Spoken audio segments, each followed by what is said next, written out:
Hello students, welcome back at my channel.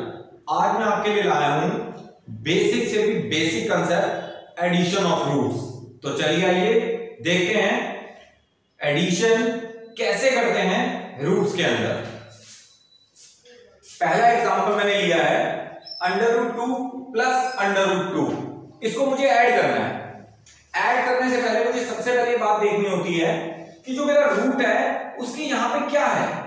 अगर कुछ भी नहीं गिवन है तो दैट मींस इसके यहां पे 2 है, यानी कि स्क्वायर रूट निकालना है मुझे। उसके बाद में रूट के एडिशन में सबसे मेजर बात ये होती है देखने वाली, देखना कि क्या वो टर्म लाइक टर्म है। लाइक टर्म का मतलब क्या है, क्या वो दोनों टर्म सिमिलर हैं। तो एडिशन सिमिलर टर्म में पॉसिबल होता है। जैसे इसको करने के दो तरीके हैं। √2 का मतलब इसके आगे 1 है, प्लस √2 का मतलब इसके आगे भी 1 है। तो मैंने √2 और √2 कॉमन ले लिया। ब्रैकेट डॉट का मतलब मल्टीप्लाई, यहां रह गया 1 प्लस यहां भी रह गया 1। That means √2 into 2। लिखने का सही तरीका 2√2। दूसरा मेथड और √2 प्लस √2। अगर ये सेम टर्म है तो दैट मींस इसके आगे भी 1 है, इसके आगे भी 1 है। 1 और 1 को ऐड कर देंगे, 2 और √2 डायरेक्टली कॉमन आ जाएगा, एक बार लिख देंगे। इसका मतलब ये है। सेकंड एग्जांपल, अभी जैसे मैंने बात बताई कि जो रूट के अंदर एडिशन है वो किस टाइप से है, लाइक टर्म्स। लाइक टर्म्स का मतलब है √2 लाइक टर्म्स है, सेम टर्म है, तो दैट मींस एडिशन पॉसिबल है। करने के फिर से वही दो तरीके, 3√2 प्लस 2√2। √2 मैंने कॉमन ले लिया, 3 प्लस 2 दैट मींस 5। लिखने का सही तरीका 5√2। That's my answer. एक और मेथड 3√2 प्लस 2√2। लाइक टर्म्स है, √2 3 और 2 5 होता है। √2 सेम टर्म है, इसलिए डायरेक्टली एक बार लिख देते हैं। डायरेक्ट करने का तरीका। Third example 5√2 plus 7√2। Same that means common ले लिया, अंदर बच गया 5 plus 7 that is 12√2। Direct method 5 और 7 होता है 12। √2 को एक बारी कॉमन लिख दिया। तो आइए बात करते हैं फोर्थ एग्जांपल के बारे में। फोर्थ एग्जांपल के बारे में अब हमें एडिशन देखना है। एडिशन के अंदर मैंने बात बताई है कि मेरा एडिशन कब पॉसिबल होगा, जब जो रूट में जो टर्म है वो सेम होंगी। अगर वो टर्म सेम नहीं है तो एडिशन कभी भी पॉसिबल नहीं होता। जैसे फॉर एग्जांपल √2 √3 दोनों ही डिफरेंट नंबर्स आ गए, different numbers in roots, then addition can't be possible.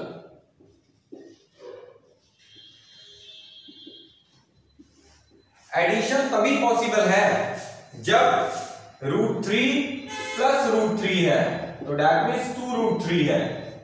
अगर लिखा है √2 प्लस √3 तो यही मेरा आंसर है। मैं इसको और ज्यादा कुछ भी एडिशन में नहीं कर सकता हूं। जैसे फॉर एग्जांपल √3 प्लस √5 है तो यहां पे भी 2 है, तो यहां पे भी 2, लेकिन नंबर डिफरेंट होने के कारण हम इसकी एडिशन नहीं कर सकते हैं। तो इसका आंसर √3 प्लस √5 ही है। That's it, that is the answer. Next, जैसे 27 है। अब 27 के अंदर मुझे सबसे पहले 27 का एलसीएम लेना पड़ेगा।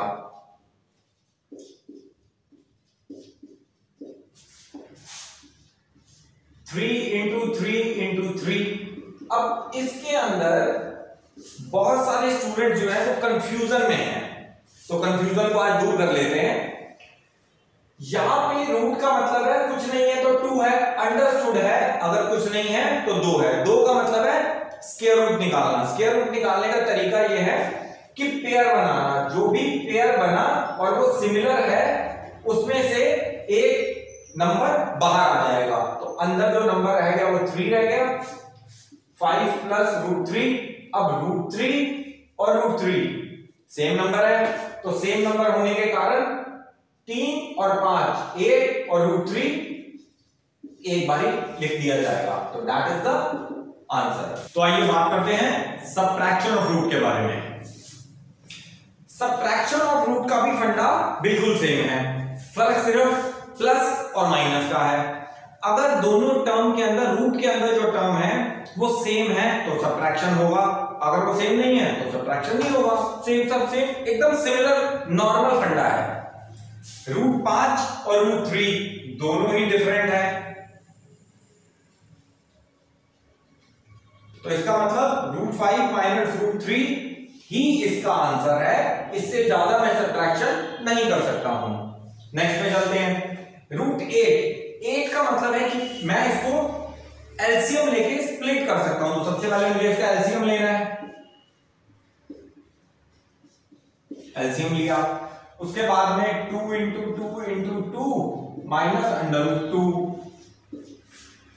अभी जैसे बात बताई है कि ये स्क्वायर रूट है, अगर यहां कोई नंबर नहीं है तो दैट मींस 2 है, तो मुझे जो पेयर बनाना है उस पेयर में से एक नंबर को बाहर ले लेना है। अब 2 के आगे कुछ नहीं है तो दैट मींस 1 है, वो अंडरस्टूड है। √2 दोनों नंबर सेम है, तो 2 में से एक चला गया यानी 1/2। इसका मतलब 1 को लिखने की जरूरत नहीं होती है, तो √2 जो है वो हमारा फाइनल आंसर है। नेक्स्ट एग्जांपल में चलते हैं। 2√3 माइनस 7√3। √3 और √3 सेम नंबर है, दैट मींस 2 में से 7 को सबट्रैक्ट करेंगे। 5 7 जो है बड़ा नंबर है जिसके आगे माइनस साइन है, तो दैट मींस -5। √3 एक बार लिख देंगे आंसर। और √2 माइनस 7 √3 मैंने इसमें से कॉमन ले लिया, 2 माइनस 7 √3 कॉमन आ गया, इट्स -5। लिखने का सही तरीका -5 √3, that's my final answer. Next question पे 8√5 माइनस 4√5 वही फंडा है। √5 और √5 दोनों में कॉमन है, उसको कॉमन ले लिया। 8 माइनस 4 √5 दैट मींस 4, लिखने का सही तरीका। तो आइए चलते हैं मल्टीप्लिकेशन रूट पे। फर्स्ट एग्जांपल पे उससे पहले एक छोटा सा कंसेप्ट है, मल्टीप्लिकेशन पॉसिबल होती कब है? सेम रूट्स वाले नंबर्स में। सेम रूट्स वाले नंबर का मतलब है कि जब दोनों नंबर तो सेम हैं या डिफरेंट है, it doesn't matter in the multiplication, मगर हमें देखना यह है कि क्या वो दोनों स्क्वायर रूट की फॉर्म में है या क्यूब रूट की फॉर्म में है। मान लेते हैं फर्स्ट एग्जांपल √2 इंटू √2, इसके यहां पे भी कुछ नहीं है तो 2 है, इसके यहां पे कुछ नहीं है तो 2 है, तो इसका मतलब यह है कि मल्टीप्लिकेशन पॉसिबल है। जब मैं मल्टीप्लिकेशन पॉसिबल करता हूं, इसके भी दो तरीके हैं। पहला तरीका देखते हैं, इसका मतलब यह है कि यहां पे दोनों में सिमिलर नेचर है, यानी ये भी 2 है ये भी 2 है, तो मैं दोनों को एक कॉमन फॉर्म में लिख लेता हूं। इसका मतलब 4 है और 4 का √2 होता है, ये तो पहला तरीका है, आंसर है। और जब भी मैं सेम नंबर के रूट को मल्टीप्लाई करता हूं, √2 तो इसका मतलब है इसका आंसर 2 है डायरेक्ट। सेकंड एग्जांपल √2 इंटू √3, इसका मतलब ये है कि यहां पे भी 2 है और यहां पे भी 2 है, तो दैट मींस 2 इंटू 3 6। इसका आंसर है फाइनल आंसर। फोर्थ, 2√3 इंटू 3√2, तो जो रूट वाली टर्म है उसको साथ में लिख लेंगे और जो बाकी दोनों नंबर्स है उसको साथ में लिख लेंगे, लाइक दिस वे। अगेन 2 3 दा 6, और ऐसे ही 3 इंटू 2 दोनों को एक कॉमन रूट में लिख के that's my final answer. Second चीज मैंने यहां लिखी हुई है, डिफरेंट रूट्स वाले नंबर्स में भी मल्टीप्लिकेशन पॉसिबल होती है।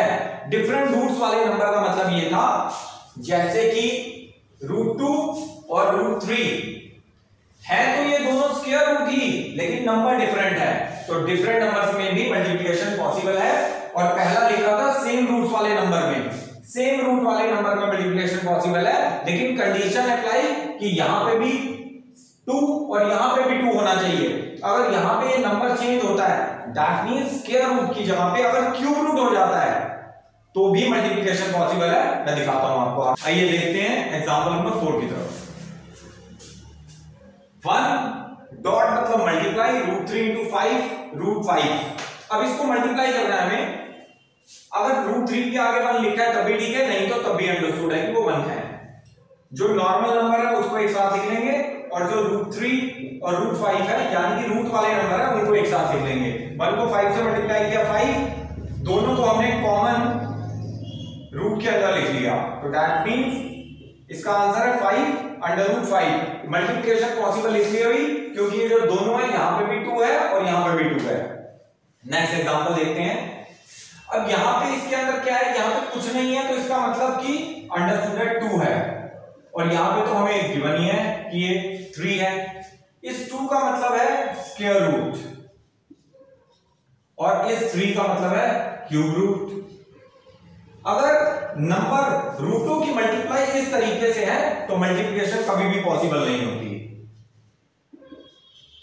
Multiplication not possible. मान लेते हैं कि अगर ये दोनों नंबर सेम होते तब भी मल्टीप्लिकेशन पॉसिबल नहीं होती, क्योंकि नंबर तो सेम है लेकिन ये स्क्वायर रूट आ गया और ये क्यूब रूट आ गया, तो यही मेरा आंसर है, इसके आगे मैं और कुछ नहीं कर सकता हूं। नेक्स्ट एग्जांपल में चलते हैं। 3√3 इंटू 3√2। अब ये भी जो है वो क्यूब रूट की फॉर्म आ गई और ये भी जो है वो क्यूब रूट की फॉर्म आ गई। तो अगर ये दोनों ही क्यूब रूट की फॉर्म है तो इसका मतलब ये है कि मैं इन दोनों को ऐसे लिख सकता हूं। एक और बहुत ज्यादा मेजर बात है जो ज्यादातर मैंने स्टूडेंट्स में देखी कि वो मिस्टेक कर देते हैं लिखने में। मैंने जो ये चीज लिखी है वो रूट के अंदर लिखी है, बच्चे क्या करते हैं इसे